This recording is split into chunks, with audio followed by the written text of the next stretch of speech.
Hey everybody, welcome back to Brotherhood TV, only here on brotherhoodtv.com. This week's episode, we're very excited. We have some special guests. The topic this week is interracial dating and relationships. So without further ado, we're going to introduce our guests. We have Zach here, and we have Aaron. We are very glad and Brotherhood, our guests, a round of applause for being here. Thank you so much. So we just kind of want to just dive into the conversation and just sort of like basically, first off, just wanted to know like sort of a brief introduction, like where did both of you come from? How long have you guys been together? Girl. How long have you guys been together and how did you both meet? Okay, I guess just to give you a little bit of background information. Again, I'm Aaron, and I'm actually from North Carolina, from Western North Carolina, and so I met Zach 2.5 years ago, and it was through more of a little bit of a conference that I attended, and he just happened to be at a bar, and there at the bar? At a bar. And the name of the bar was Vespa, and it was part of a conference that they usually have in North Carolina for LGBT students, and so I was attending it, and I had taken all of my students from my university to be there, and he was there. I guess you can finish the rest of that. Yeah, I'm also from North Carolina, near Charlotte, so the middle part of the state, and I was an undergraduate at UNC Chapel Hill, and there was this once every month, the restaurant Vespa would turn into a gay club, and I had helped poster for the event, and so I got it for free, and I was there with a group of friends, and Aaron and I happened to meet, and we've been together. So wait. What does this happen to me? Like, were you just saying that? No.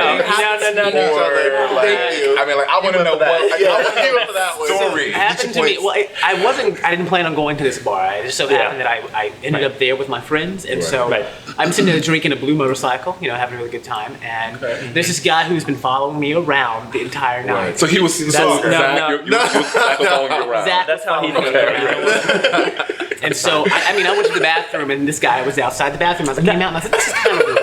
And so, I'm standing by the bar. I decided, you know how you do the thing where you decide to take yourself out of your environment to see if someone might actually approach you? And so, I did that. I stepped outside of my friends, my circle, and stuff like that, and I stood to the side, and he finally decided to approach me after about an hour or so. Zach looks like he has a different story. I know. Zach always like has a different story. It's fine, because he was the one with the blue motorcycle. I approached Aaron. That's how I put it, and he has turned it into this whole story where I followed him to the bathroom, and then he separated himself, and that's why we met. But anyway, I noticed him from across the room and thought I would go say hello, and I did. And then we talked for like 3 hours, and it was really weird because we lived about 5 hours away from each other, but he happened to be in Chapel Hill like 3 weekends in a row. So we started talking, and then we were both going to go away on trips for the summer and decided to start dating just to see how it went.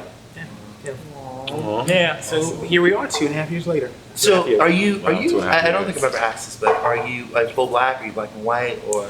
My makeup is kind of complicated because my mom is actually half Cherokee Indian, and so I really don't know the best way to classify who I am and what my race is, but most people just assume in the South that if you are brown or darker than a certain color that you're black, and so I just go by black, but I am part Cherokee Indian. Yeah. So my first question is like, what was your family's reaction to, you guys dating? What was that reaction like? Wow. Well, my brother had kind of already begun to date people outside of our race. He was really into, white girls and stuff like that. And so they had been introduced to that culture a little sooner than my introducing them to Zach or to someone outside of our race. And so the reaction was, why are you always so attracted to white men or black men or people of color not good enough for you? And I never really had a response for that. I guess now that we've been together for 2.5 years, they really don't have much question about it, but I think they still in the back of their head wonder if I will ever date a person of color, because at this point I still haven't. So Zach, my question is this your first time dating a person of color, or is that kind of like what you typically date or have dated in the past? It's a little complicated because I didn't come out until I was a senior in college. I'd only come out about 6 months before Aaron and I started dating. And before that, I was in a year-long relationship with a white woman. And so it was a very, like for my family specifically, it was kind of a shock because they were very comfortable with the woman that I dated in college. And we never had to deal with anything, any issues of race, any issues of sexuality or anything like that. So when I came out, and then I dated two men of color before I started dating Aaron, but it was very short, both were very brief. So this is my first long-term relationship with a man of color. And I think because of that, I think if I had come out in high school or in college and had even dated white men, it would have been different for them. But it was very shocking for them, and it took a while for them to accept that. I mean, so like, what was the reaction like? You had like, were dating this woman, a white woman, right? Yep. So you're dating this white woman, and then you bring home a black man. Yeah. So like, what was that like? Like, was it like over Thanksgiving dinner? Like, people were just like, oh my God, what the fuck? What is this? This is a No. black man. My girls. I know. No, I mean, my parents are not very confrontational, and they're also very loving. And I didn't have the coming out experience that was, get out of my house or anything like that. So this was very similar. I think they just had questions like, why is this happening? This is very sudden. Are you going to date a woman again? So the conversation was more around like, are you going to be with a woman as opposed to being with a man? Right. It was another element thrown into it. Mm-hmm. So when Aaron and I had been together for about a year, I guess before we moved up to Boston, my dad sat me down and said, why a black man? For both of those reasons. Why is this happening? Could you date a woman again?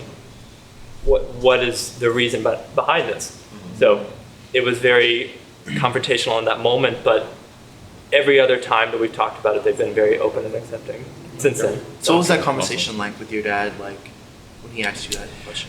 It was a lot of things. It was partially going back to sexual orientation and having to delve back into that because I did date a woman. I had to lay a lot more foundation than I think I would have had I never been in a relationship with a woman. And then I had to go even farther into issues of race because my parents are in their 60s and my dad went to a segregated school when he was young. Yeah. And he doesn't harbor any of those overt racist thoughts, but I think he's from a different time. And so it's not something he's used to.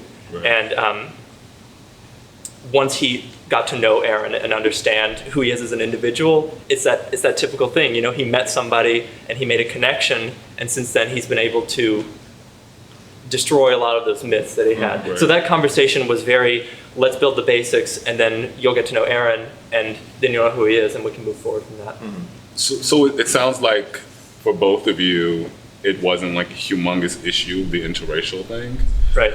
So my question is, given sort of historically the tension of like race relations in the South, like North Carolina, how was it felt like sort of generally like socially, if at all, and how was that like transition to Boston? Was there a difference?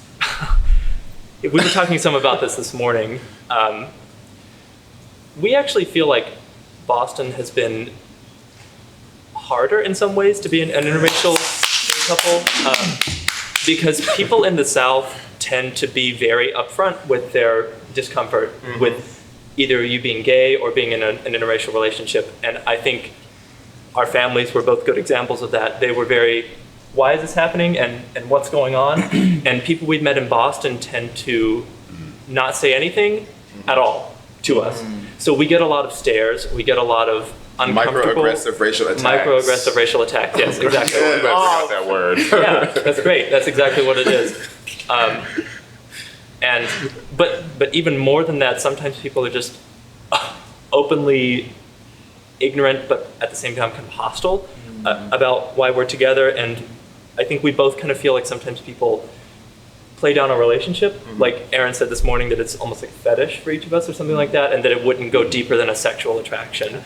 So I don't mean to cut you off, but I want to get back into quite a few things that you just said about the fetish, the microaggressions. Yeah. So we'll be right back on BrotherhoodTV.com. Thanks.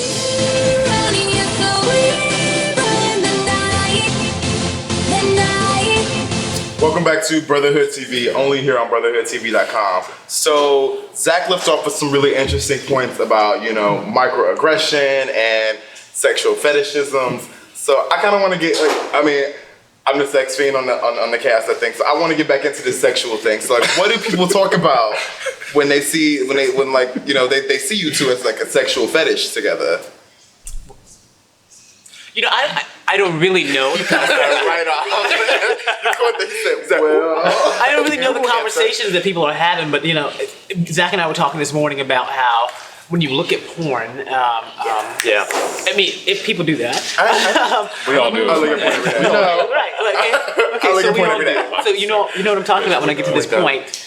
Yeah. When you look at porn and the way that it's fragmented, people in subcultures, Black, African American, usually it's ghetto, the thug, and all these different kinds of stereotypes associated with Black porn. And then when you talk about the white porn, you have the jock, the athletic, the twink, and all these kinds of things. And so I think when people look at us, they think, oh, wow, Zach is in it for the dick, and the whole stereotype that goes along with Black culture and having big penises, and then Aaron likes the twink idea and the whole slave-master relationship thing going on and stuff like that. So, I mean, I imagine those are the kind of conversations going on internally, subconsciously with people, but I really couldn't confirm.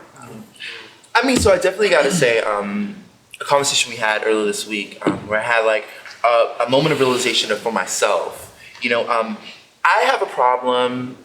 How do I say this? You can do. So I have never been able to even foster the thought of dating a white guy. And it has a lot to do with that idea of like the fetishes and stuff. I have a problem with being like fetishized, and I don't want to. In my mind, I see myself dating a white guy, and I'm thinking like, oh, I'm going for that like Mandingo thing. I'm gonna get the big Black Jamaican dick, like all that. Like, and You gotta be Jamaican, huh? Die. So I have that problem, and it's something that it's my own internal shit that I'm dealing with, and I just can see it because like I know I'm going up to South Florida, like in my home, I could not bring a white guy home. I could not bring a white guy home. Like, if I brought a white guy home, it's going to be one of those, like, Chris, we love you. We just can't take it. Like, the conversation verbatim that my father told me was, before the whole gay thing, was, you can fuck a white girl all you want to. Do not bring that bitch up in my house, because we will have words. But you can fuck her as much as you want to. No offense. But that's, like, I'm along the same lines as Chris, like, having an interracial relationship for me, it's kind of like never even came into the scope of, I don't want to say never, because I went to like white camps for band camp and orchestra and theater. So I mean, like those are clearly like white dominance. Like I thought about like dating white people, but I think when I got to college, it was just very like Black, white. You two make your separate kind of like cliques and niches, and you don't associate with those. And so I guess, as a follow-up question to what Chris was talking about, is like, how do people see you as a Black man specifically dating a white guy? Like, have you experienced kind of like the aggressive or microaggressive attacks of like being called an Uncle Tom or whatever the case may be?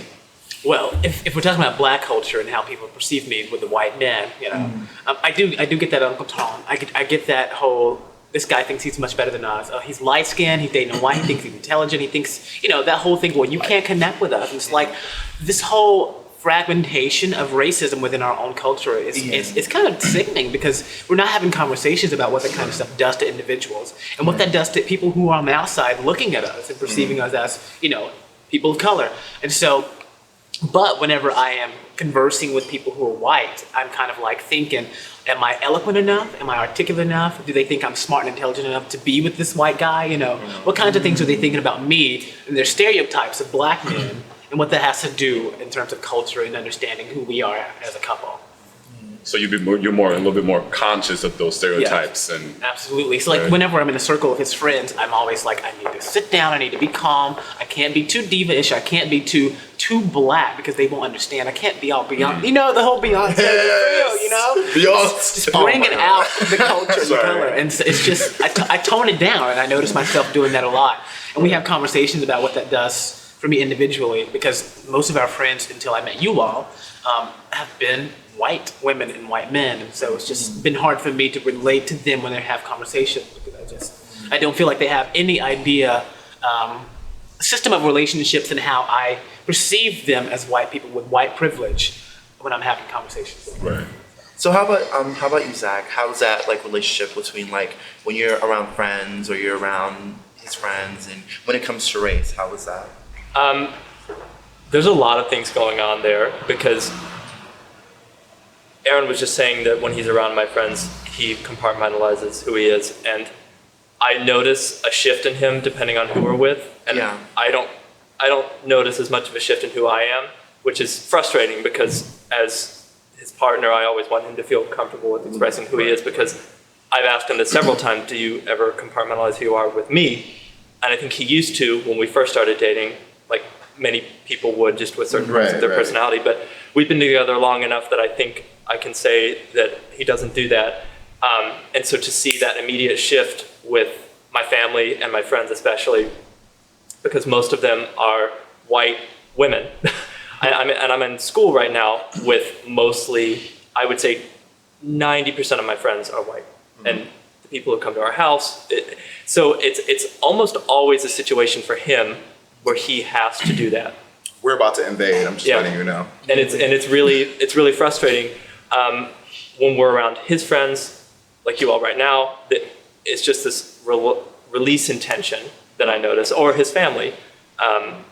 And so for me, I feel like I'm experiencing it through him as opposed to ever really experiencing something myself, which is sad, and I hate it. But I've never really put through the same. Well, I mean, like now, technically, like you are experiencing a situation where you're around like his black friends or his Right. new black friends, Right. where, I mean, you're kind of the outsider Yeah. in this particular situation, just based on kind of like your culture. Yep. So I think that do you feel something different in this particular situation than when you're with your own friends or like your family? In this like, situation, that Aaron that you two may be able to kind of like relate, like, oh, I get it.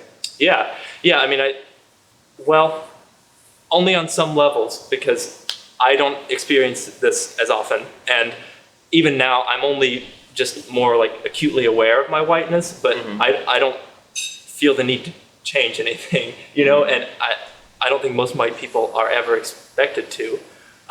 So I don't think the same pressures are there, but I think that there is something we could relate to in terms of feeling the outsider syndrome or something like that, you know? But I don't think it's ever as severe for me, and that's not fair. So, right. One of my questions is, what can you both recall the maybe very first time that it hit you like, wow, you know, I'm attracted to somebody outside of my race, and what that experience was like, and was there conflict? Like, can you sort of talk about that? You know, the first time that I started dating I mean, when I first realized that I was gay, my attraction was actually to another man of color. I think as I aged and went through high school, those particular men of color were the ones that bullied me, the ones that made me feel like an outsider and made me feel bad for being gay. And so I kind of repressed my attraction. And so when I entered college, I started to be extremely attracted to people who were white, because they were the ones that kind of comforted me, were my friends and everything. So it was some kind of psychological thing going on. But whenever I started to feel, it was hard, because it was actually a competition, because there were few black men on the campus that I was going to, or I was attending in school. The few black men that were gay were also attracted to white men. So it was like we had to compete for that one white guy that was open to dating black men. But whenever I began to realize that, I was just like, does this say something about who I am? Why am I not attracted to my own race? It's like, does that mean that we're not as good? I never really had much of an internal resolution about what that was for me. And so now that I am in Boston, meeting other black men, many more black men that are gay and out, I'm starting to kind of feel like I need to have that conversation. So when we come back, I'll give you a chance to answer that question as well. So with that said, we'll be right back here on Brother TV. No, excuse me, right back. Brother TV, only on BrotherTV.com. We'll be right back. Get guys. away. You're right.